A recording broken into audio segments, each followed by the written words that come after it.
Morning everyone. আর আজকে হচ্ছে বুধবার, বৃষ্টিটা এই ছাড়লো আর বউয়ের জন্মবার আমার। Good morning everyone. আর কাল থেকেই তো প্রচন্ড বৃষ্টি হচ্ছে। একটু আগেও হচ্ছিল, জাস্ট একটুখানি থেমেছে। আমরা বাইরেটা বেরোলাম, বাইরেটা বেরিয়ে না গুড মর্নিং করে ঠিক ভালো লাগে না, জমে না ব্যাপারটা। তো কুনালকে সেদিনকেই না গাড়িতে আস্তে আস্তে বলছিলাম যে জানো, যখন আমরা খুব ছোট ছিলাম তখন যখন এই বৃষ্টি বাদলা হতো তখন তো পুরো ঘরের মধ্যে বন্দি। আর নাহলে আমাদের অনেক বড় মাঠ ছিল, বিশাল বড় বাড়ি ছিল, সারা বাড়িতে আমরা সবাই খেলে বেড়াতাম, লুকোচুরি, রান্নাবাটি, কত কিছু। আর যখন বৃষ্টি হতো ঘরে ঢুকে যেতাম। এবার ঘরে ঢুকে তো চুপচাপ বসে থাকলে হবে না, খেলতে হবে। তখন কি খেলতাম বলো তো?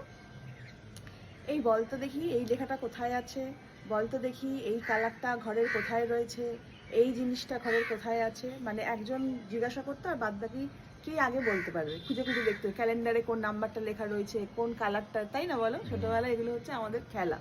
তো এইগুলোই খেলতাম। আর এখনকার বাচ্চারা মনে হয় সেই সব খেলা আর খেলে না, জানেই না এইসব খেলা সম্বন্ধে। আর একটা কথা হচ্ছে, সেটা হচ্ছে অনেক দিন হয়ে গেল সে ভূতি আসছে না। তো আমরা খুব চিন্তায় রয়েছি, ভূতি কোথায় গেল কোথায় গেল। এবার ভূতিকে কোথায় খোঁজ নেই।